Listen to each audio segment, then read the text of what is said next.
नमस्कार, मैं डॉक्टर अजय हल्दर हूँ। मैं एक कंसल्टेंट गायनेकोलॉजिस्ट और एक एंडोपेल्विक सर्जन हूँ। आज हम बात करेंगे हेमोरेजिक सिस्ट के बारे में। हेमोरेज मतलब ब्लीडिंग, सिस्ट मतलब अंडाशय में होने वाली गांठें। ये देखा गया है कि कई कारणों से अंडाशय में एक नॉर्मल साइज से ज़्यादा अंडा जब बनता है 2 से 2.5 सेंटीमीटर तक वो नॉर्मली बढ़ता है और उसके बाद उसमें रप्चर हो जाता है या फूट जाता है।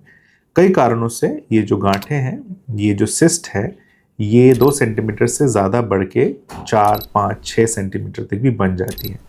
जब इन बने हुए एक सिस्ट में जब ब्लीडिंग हो जाती है तो वो जो पानी से भरी हुई सिस्ट है वो रक्त से भरी हुई सिस्ट बन जाती है और उसे हम कहते हैं हेमोरेजिक सिस्ट। ये हेमोरेजिक सिस्ट एक सिंपल ओव्यूलेशन के बाद भी, जैसे नॉर्मल ओवरी जब उसमें से जब अंडा फूटता है उसके बाद जो पीछे बचा हुआ एक कॉर्पस लूटियम है उसके अंदर जब ब्लीडिंग होती है तो तब भी ये हेमोरेजिक सिस्ट बन जाता है। या एक पहले से बना हुआ फॉलिकुलर सिस्ट है उसके अंदर ब्लीडिंग हो जाती है, तब भी ये हेमोरेजिक सिस्ट बनता है। या कई बार देखा गया है कि एंडोमेट्रियोटिक सिस्ट में भी जब ब्लीडिंग, एक्यूट ब्लीडिंग होती है तो वो हेमोरेजिक सिस्ट की तरह प्रेजेंट कर सकते हैं। अभी हेमोरेजिक सिस्ट हमें कैसे पता कि किसी को हेमोरेजिक सिस्ट है? हेमोरेजिक सिस्ट देखिए, साधारणतः ऐसी महिलाएं जिनका अभी पीरियड स्टार्ट हुआ है और अगले कुछ सालों तक या एक दशक तक उनमें ऐसी महिलाओं में होता है।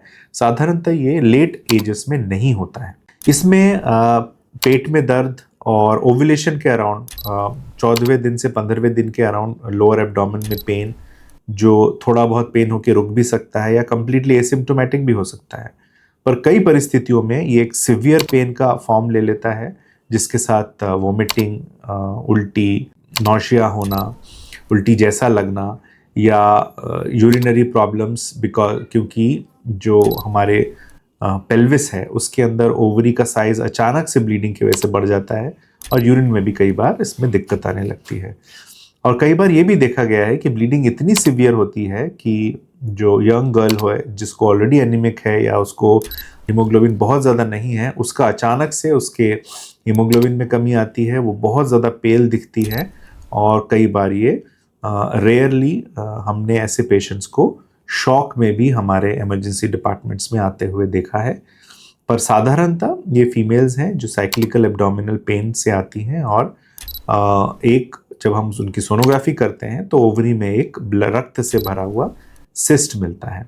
इसमें और एंडोमेट्रियोसिस में अंतर यह है कि एंडोमेट्रियोसिस की जो बाहरी परत है जिसे हम सिस्ट वॉल कहते हैं वो काफ़ी मोटी होती है और जो हम हेमोरेजिक सिस्ट की बात करते हैं इसकी परत इतनी मोटी नहीं होती है। इसका ट्रीटमेंट जनरली कंजर्वेटिव होता है, पेन किलर और हीमोग्लोबिन को बनाए रखने के लिए दवाइयाँ दी जाती हैं। पर अगर ये बार बार हो रहा है तो हम इन्हें हार्मोनल पिल्स देके जो ओवरी में रप्चर हुआ है उसके ट्रीटमेंट में भी अगर उसको बंद किया जाए तब भी ये ठीक हो जाती हैं और साधारणतः इनको सर्जिकल ट्रीटमेंट की ज़रूरत नहीं पड़ती है।